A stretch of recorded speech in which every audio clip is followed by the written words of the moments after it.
Hi, my name is Kirsten, and we're on Cope Talks, and we have Olivia. nice to meet you, Olivia. So our topic today is about depression. So my definition of depression would be to stay in the past and to not move forward. So it's a state of mind of dwelling in the past, like a past event or something traumatic, or just wanting to long in the past and whatnot, and not moving forward or being present. So that's my definition of depression, as well as feeling down, feeling sad, uh, not taking care of yourself, really. Like depression, that's what it really is. Can you give me your definition of depression?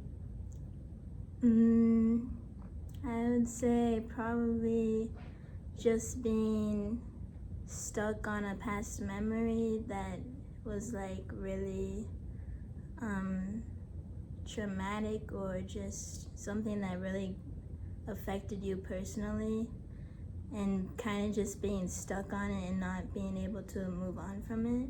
Mm. Has there been a moment where you kind of felt stuck in life?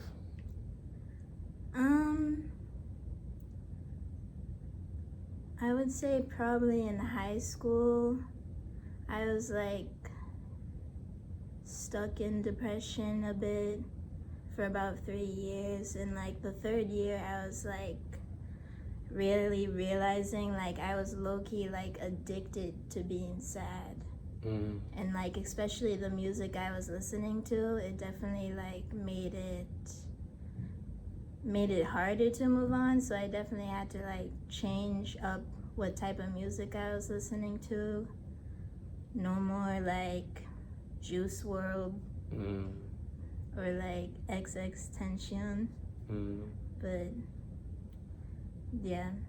How do you feel like music had an impact on your life during that time?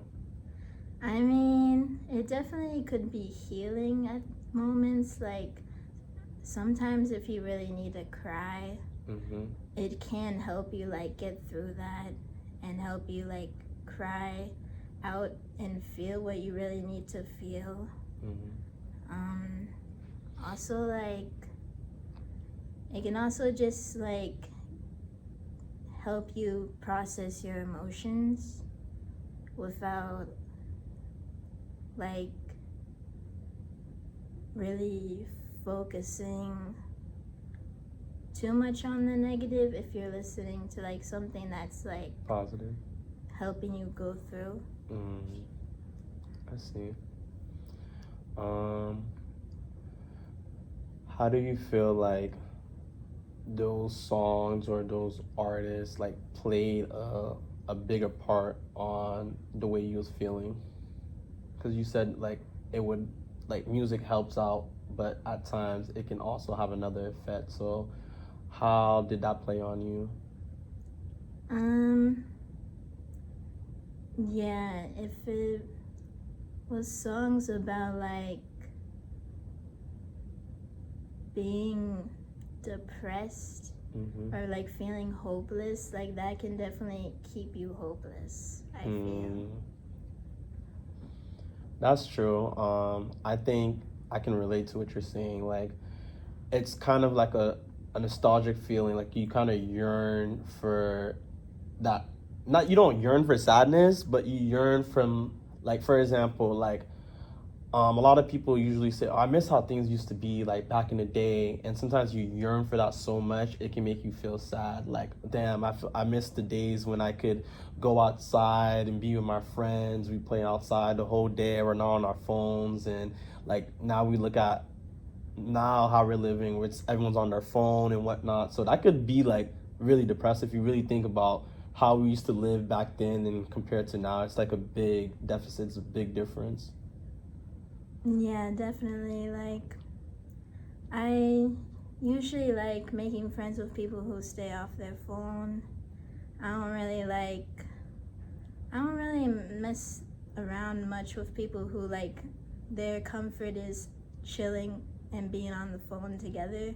I really like doing activities with my friends and just being like really engaged and present in the moment. And yeah, like usually I'm never on my phone with my friends. I don't want to be them to feel like I'm not paying attention to them or not hearing what they're fully saying to me. So being present is really something that you take seriously. Yeah, for the most part, like if I'm alone, like and I need to introvert, yeah, phones can be comforting, but it's also I don't want to live like the rest of my life on like a screen. I feel like that is really, I don't know, that sounds sad. Like that sounds depressing in a way. Yeah. Like I feel like we're not living out our lives to the fullest potential because of our phones.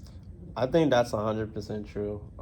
Even though we're recording on our phone right now, but like, it's true though. It's really true. I feel like we lost a sense of humanity, the sense of being human. Like we're always on our phone. We're always trying to like capture a moment. Don't get me wrong. Capturing moments can be good, like so you can like remember them.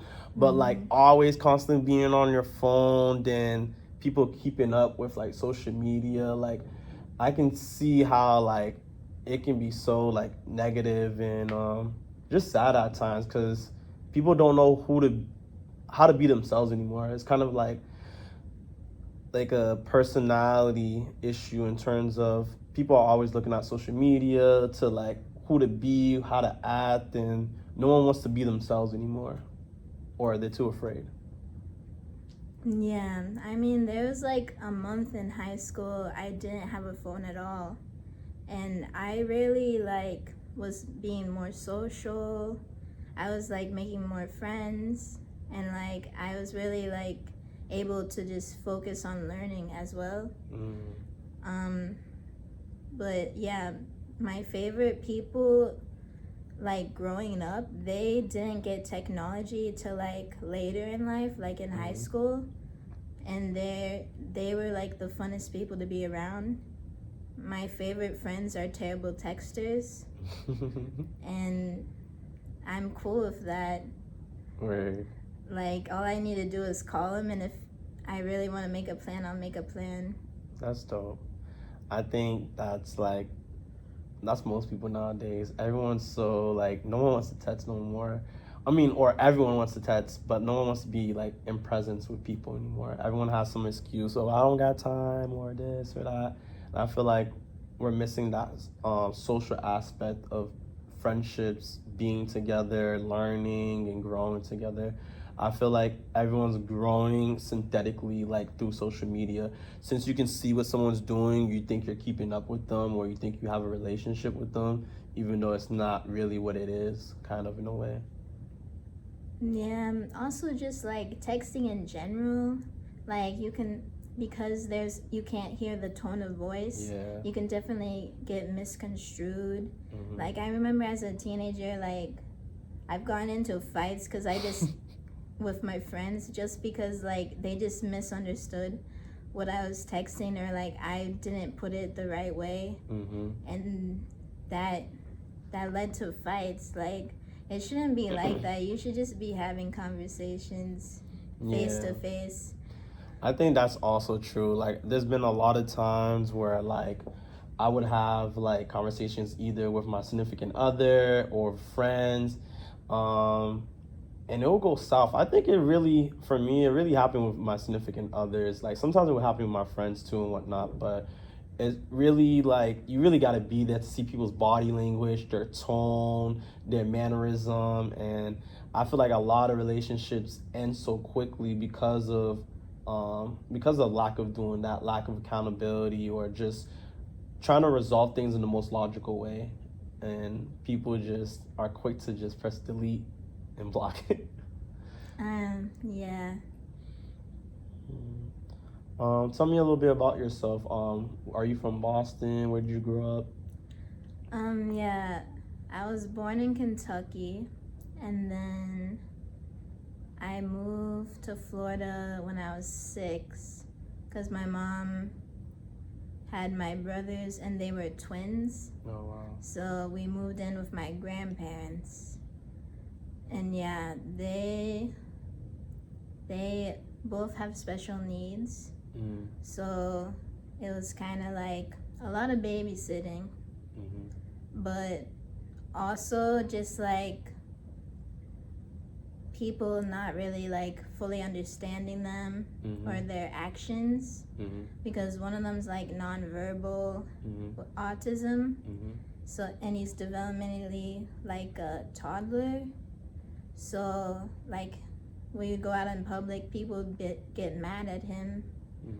And yeah, it can be frustrating at times when people just are being rude and don't like understand autism either.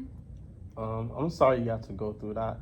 I know that's not something that's easy to deal with, especially in a world where people are so judgmental, and I can relate to that as well. My nephew actually has autism as well, and that's something that I always think about. Like, that's always a fear in the back of my head. Like, someone might judge him or perceive him or may want to harm him for something that he's done unintentionally or intentionally, and it always creeps in my back of my head, and I always do think about that too. How do you usually feel when, or how how do you usually feel when you go outside, like with your family, and for example, there's a situation that arises, or yeah. I mean, yeah, usually where it happened the most is when I did like choir performances, and like my mom would want to go, so she'd bring my brothers, and he would just be making a noise because he's happy, he loves music, but like people in the audience would like get mad, and like she would have to like take him out and like miss my performance just because of that, which was kind of really annoying, but at least they recorded it. How did that make you feel, like that situation? Honestly, it just made me sad. Like, I just wish she was able to fully watch it. I don't know. I'm sorry that you had that experience. I hope there's more opportunities where she can see your joy, your growth, and your sunshine, and who you are truly, and without disruption or anything like that.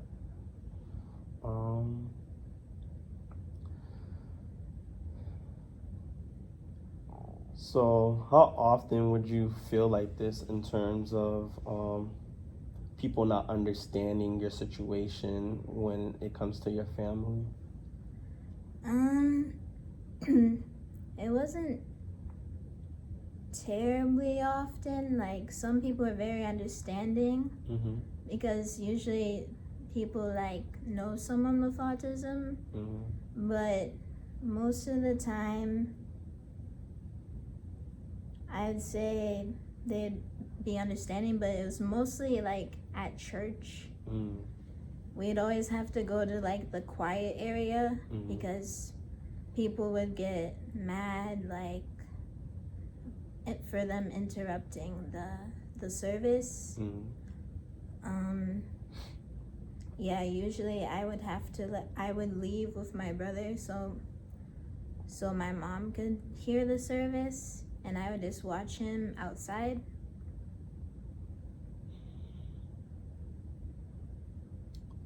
How old is your brother? Both of them are 16, so they're almost adults now, which is a bit scary, but Yeah. How old are you compared to them? I'm 22, so I'm 6 years older. Okay. So how do you feel as the big sister?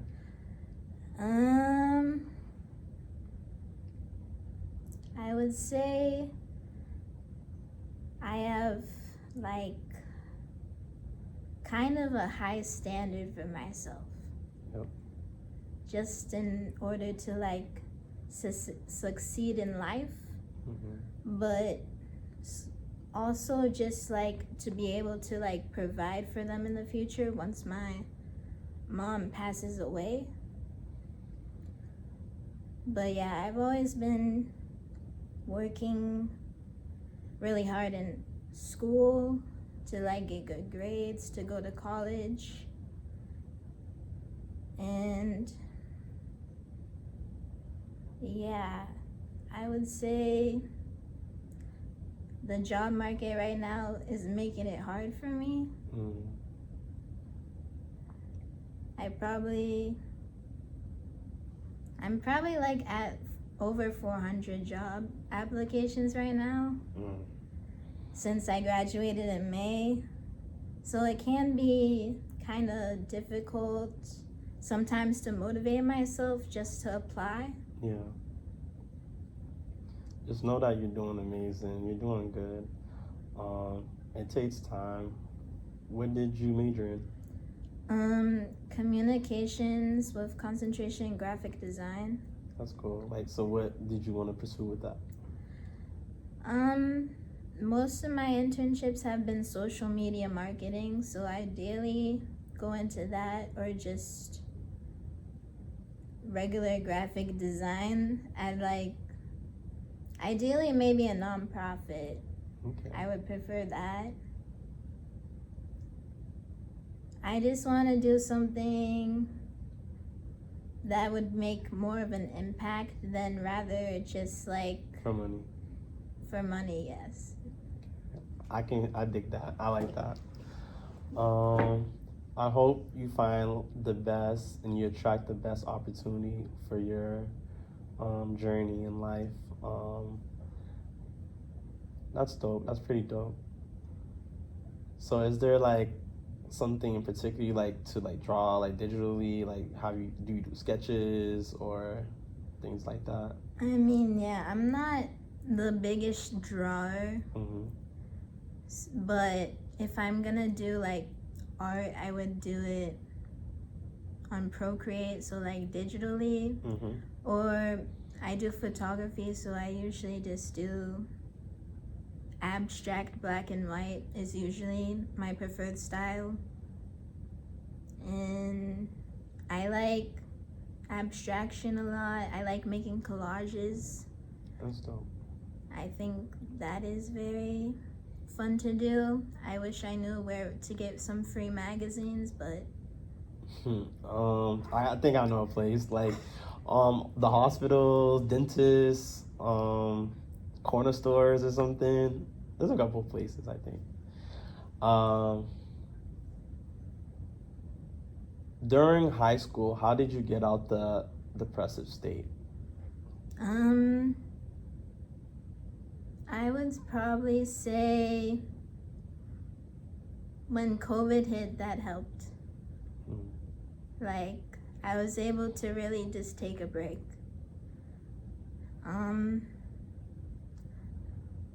I would say religion helps. Talking to God for me helps. Journaling is really good for me. And yeah, my grandparents were currently living in an apartment, so I just went to their house and I stayed there for like a week by myself. I used to work out consistently, like every day. That also helped. But I would say probably just focusing on God and my relationship with Him helped the most. That's dope to hear. I can relate to that too. It's been a journey in life. Anytime I had like hard moments or difficult moments, I always revert to God because God is the way and He is the only way. So I do resonate with that. When did you notice the impact that music had on you? For example, like when you would listen to sad music and you realized you feel way sadder or something like that? It took me a long time to like, it took me a long time